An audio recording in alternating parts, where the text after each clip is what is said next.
देश और दुनिया की तमाम छोटी और बड़ी खबरों के लिए हमारे चैनल को सब्सक्राइब करना न भूलें और बेल का बटन जरूर दबाएं। नमस्कार दोस्तों, स्वागत है आपका देश लाइव में और आपके साथ मैं हूं आशिमा त्यागी। दोस्तों, आज सवाल सिर्फ एक सीट का नहीं है, सवाल है उस राजनीति का जो हर चुनाव को धर्म की लकीर में बदल देना चाहती है। तो आज ये मुद्दा है जिस पर आज चर्चा होगी। गुजरात में लोकल बॉडी चुनावों को लेकर जो कुछ हो रहा है दोस्तों, वो भारतीय लोकतंत्र के लिए एक अहम संकेत है। मामला है अहमदाबाद म्यूनिसिपल कॉरपोरेशन के पालड़ी वार्ड का। जी हां, पालड़ी वार्ड, जहां इंडियन नेशनल कांग्रेस ने एक मुस्लिम महिला को उम्मीदवार बनाया है। लोकतंत्र में यह एक सामान्य प्रक्रिया होनी चाहिए। हर नागरिक को चुनाव लड़ने का जो अधिकार है, ये लोकतंत्र हमें इजाजत देता है। लेकिन इस पर जिस तरह की प्रतिक्रियाएं सामने आई हैं, उसने बहस को पूरी तरह धार्मिक मोड़ दे दिया है। पालड़ी सीट का जिसका मैंने जिक्र किया है, पालड़ी से विधायक अमित शाह ने कांग्रेस की लिस्ट से मुस्लिम उम्मीदवार का नाम क्रॉप करके सोशल मीडिया पर पोस्ट किया है और इस पोस्ट में लिखा है कि पालड़ी में मुस्लिम उम्मीदवार अशांत धारा का कड़क अमल होगा। यह बयान केवल एक राजनीतिक प्रतिक्रिया के तौर पर नहीं देखा जा सकता, बल्कि ये उस सोच को, उस मानसिकता को दर्शाता है जिसमें किसी उम्मीदवार की पहचान उसकी योग्यता से नहीं बल्कि उसके धर्म से तय की जाती है। और क्या वाकई ऐसा है और ऐसा सवाल क्यों खड़ा हो रहा है, बताऊंगी, हर पहलू पर होगी बात। लेकिन उससे पहले आप लोगों से अपील, इंसाफ की आवाज को बुलंद करने के लिए और सच्ची पत्रकारिता के लिए हमारा यानी देश लाइव का सहयोग करें। साथ ही डिस्क्रिप्शन में दिए गए लिंक को ओपन कर ज्वाइन बटन दबाकर आप हमसे यानी देश लाइव से सीधा जुड़ सकते हैं दोस्तों। तो दोस्तों, वापस आज की चर्चा पर लौटते हैं और इस पूरे मामले को समझने की कोशिश करते हैं। दरअसल यहाँ सबसे महत्वपूर्ण सवाल ये उठता है कि क्या भारत का संविधान किसी भी नागरिक को उसके धर्म के आधार पर चुनाव लड़ने से रोकता है? तो इसका अगर जवाब देखें तो जवाब साफ है, नहीं। भारत का संविधान सभी नागरिकों को समान राजनीतिक अधिकार देता है। फिर एक मुस्लिम महिला का उम्मीदवार बनना कैसे मुद्दा बन जाता है?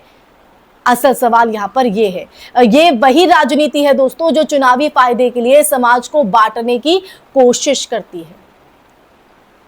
पालड़ी इलाका खुद एक मिश्रित आबादी वाला क्षेत्र है जहां हिंदू और मुस्लिम दोनों समुदाय रहते हैं।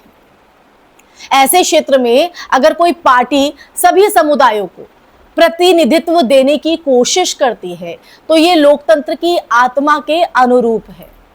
लेकिन जब इसी को अशांत धारा के संदर्भ में पेश किया जाता है तो ये डर और विभाजन की राजनीति को बढ़ावा देता है।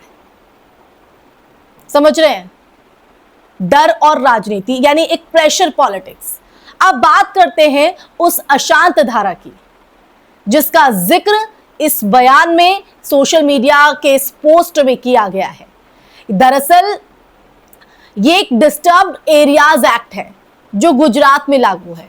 इस कानून के तहत किसी डिस्टर्ब्ड एरिया में संपत्ति की जो खरीद बिक्री है उसके लिए प्रशासन की अनुमति जो है वो जरूरी होती है, और खासकर तब जब लेन देन अलग अलग समुदायों के बीच हो। अब ये रूल है। अब इसका मूल उद्देश्य आप समझिए, इसका मूल उद्देश्य सांप्रदायिक तनाव को रोकना बताया जाता है। लेकिन अगर धरातल पर हम उतर कर देखें तो जमीनी स्तर पर इसके इस्तेमाल को लेकर गंभीर सवाल, जी हां, गंभीर सवाल उठते रहे हैं। अब आप सोच रहे होंगे कि आखिर इसमें सवाल क्यों? एक सांप्रदायिक तनाव को रोकने के लिए कोई रूल है और जमीन पर अगर उसको उतर कर देखें तो उस पर सवाल खड़े क्यों हो जाते हैं? दरअसल कई रिपोर्ट्स का अगर मैं जिक्र करूं और सामाजिक संगठनों का ये दावा भी है कि इस कानून का जो इस्तेमाल है वो मुस्लिम समुदायों को सीमित क्षेत्रों में बांधने के लिए किया गया है। मुस्लिम खरीदारों को प्रॉपर्टी खरीदने में मुश्किलें आती हैं, जबकि कुछ मामलों में जो मुस्लिम बिल्डर्स हैं उन मुस्लिम बिल्डरों की परियोजनाओं को भी निशाना बनाया गया है। अब देखिए, इससे गेटोइजेशन यानी कि समुदायों का अलग अलग इलाकों में सिमट जाना जो है उसमें इजाफा हुआ है, वो बढ़ा है, और जो सामाजिक समरसता के बिल्कुल उलट है दोस्तों। अब देखिए यहां पर एक और विरोधाभास ये सामने आता है कि एक तरफ भारतीय जनता पार्टी यानी माइनॉरिटी मोर्चा बनाकर जो है अल्पसंख्यकों को जोड़ने की बात करती है, और दूसरी तरफ जब कोई अल्पसंख्यक उम्मीदवार चुनाव मैदान में उतरता है तो उसे मुद्दा बना दिया जाता है। अब ये जो दोहरी राजनीति है, ये दोहरी राजनीति सवालों के घेरे में है। जी हां, सवालों के घेरे में।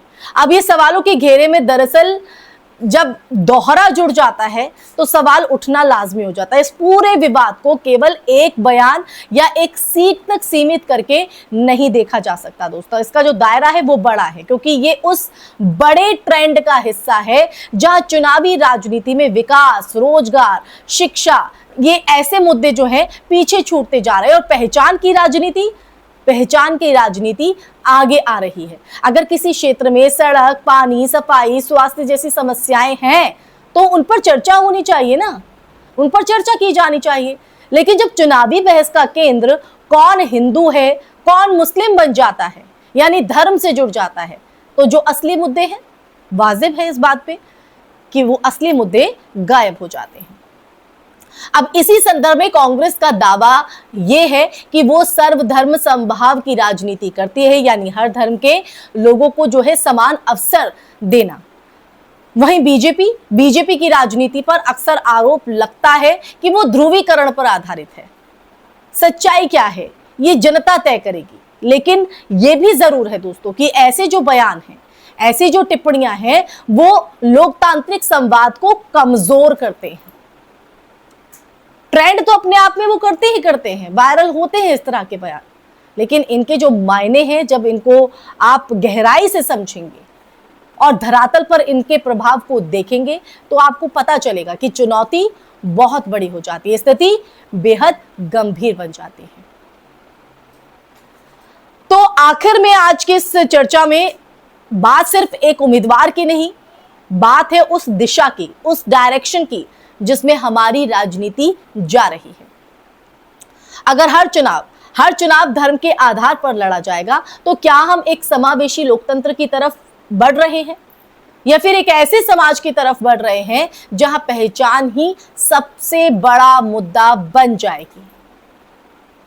और दोस्तों ये सवाल इसलिए क्योंकि लोकतंत्र की असली जो ताकत है वो तब होती है जब वोट विकास पर पड़े, ना कि धर्म के नाम पर डर और नफरत पर।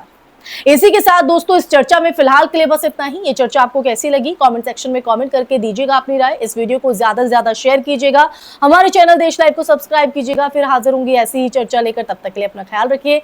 जय हिंद, जय भारत, नमस्कार।